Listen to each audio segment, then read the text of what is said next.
I'm here with my buddy Ian. Say hi, Ian. Hello. So we're here in the Air Force Museum in Dayton, Ohio. If you're ever near Dayton, Ohio, you got to go to the Air Force Museum. Please note the contributions of the Montgolfier brothers. As the former Madame Gigi from my Can troop, I have a very fondness in my heart for French aviation and hot air ballooning. I've only been up in a hot air balloon once, but this is why don't they look like this anymore? All right, check out this Washington Post newspaper. It wasn't an airplane, it was an airship. Can you tell that the Wright brothers were in the bicycle business? The bicycle wheels for on the landing gear. Still having spokes on the wheels is a little disconcerting. Okay, it's a picture I've never seen before of a guy on a horse admiring one of the Wright flyers. I mean, people were riding horses at the time, right? I don't know why this amuses me so much, but it does. Orville Wright was still building wind tunnels later on for more research. But it's also beautiful. Look at the woodwork on this thing. With the anniversary of Lafayette's visit coming, I am particularly thrilled to find the pennant of the Lafayette Escadrille. Once upon a time, when the unit was formed, it was all Americans fighting in World War I. And here's a certificate from the Lafayette Flying Corps. Oh my goodness, look at the name. Corporal Cedric Fauntleroy. Once again, the former Madame Gigi has to point out that this German engine from the Fokker triplanes is a copy of a French rotary engine. This is the Gnome N9 rotary engine. So, yay, we've invented a rotary engine. It had some drawbacks, like throwing out lots of fuel and castor oil, so the pilots had enjoyed the laxative effect, and it was also hard to turn right. You could turn left, but you couldn't turn right. I found it. There is a sup with camel here. The very excellent write-up on this explains why it is that Snoopy chose a Sopwith Camel. The Sopwith Camel shot down more enemy aircraft than any other Allied World War I fighter. So it was maneuverable, hard to defeat in a dogfight.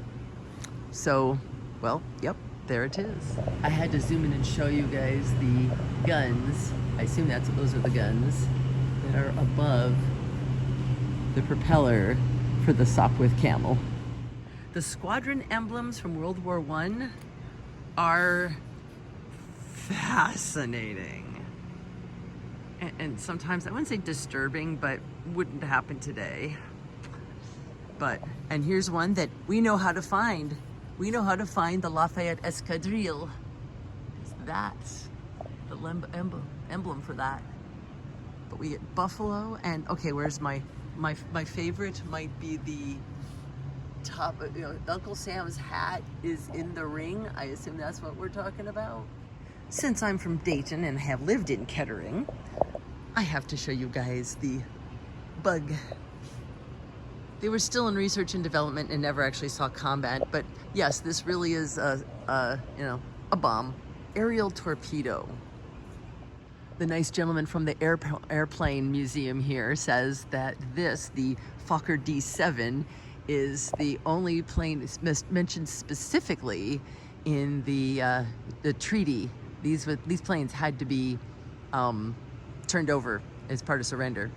And yes, it really is kind of a lilac-y pink on the base, and the wings really are this rather interesting print, which apparently was called a lozenge pattern. Now, why did you want your plane to have teal and purple and orange and pink lozenges on it? I don't know. So the first U.S. bombers are always big, but yeah, they've been big since the outset. This is a lot of plane. Okay, plane and Ian for scale. Plane. It's a big plane. And check out the front of the plane.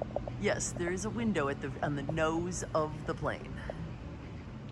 This really is an airplane with helicopter propellers on a plane. So you've got things that go that direction and things that go that direction. This is hurting my brain. Okay, besides being like just really pretty, I want to show off that you can see, I think, this is the rotary engine. Usually, you know, there's stuff in the way, but this one, you can see the engine behind the propeller.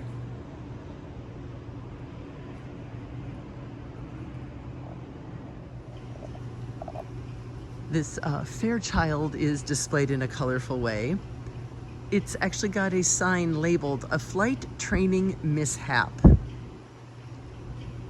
So I assume the mishap is that it just rocked over onto its nose, not that it crashed. Okay, now we're getting serious. World War II, we got a few planes to visit and 20 minutes to see them. So all of the planes that you see where it says "do not stand on wing" when you're like looking out the window at your aircraft, that's really amusing me that there's this guy standing on the wing. So this gallery, as you saw from the sign, goes on and on and on. We'll see how much we can visit. Like I said, we get 20 minutes. You know, if I was looking up in the sky and there was an air shark coming at me like this, I'd be worried. This is fun. You can actually walk up to the planes a little closer than we can in other things. Does it make you feel like you are there? We could get right under the guts of the plane on this one. And here we are at the rear of the plane, admiring the tail guns. Yeah, for some reason I really did have to make sure I got the art from the Strawberry Bitch. Yeah. And here is the Memphis Belle, in case you wondered where she lives. I really do. You gotta love the Varga Girl artwork. And the bragging about your targets. And here we've got a Spitfire.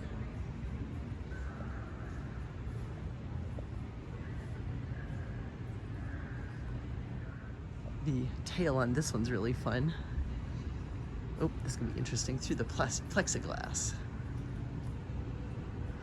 We've gotten the announcement that the museum's closing, so we're gonna take a quick walk through the rest of World War II.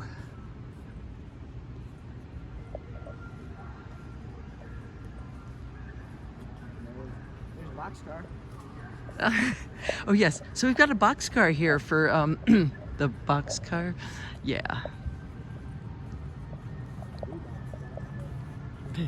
A boxcar instead of the boxcar.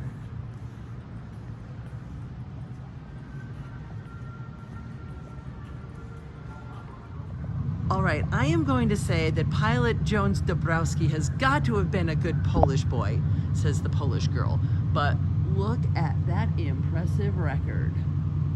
Way to go, Lieutenant Dabrowski. For those of you who know the significance, this is boxcar.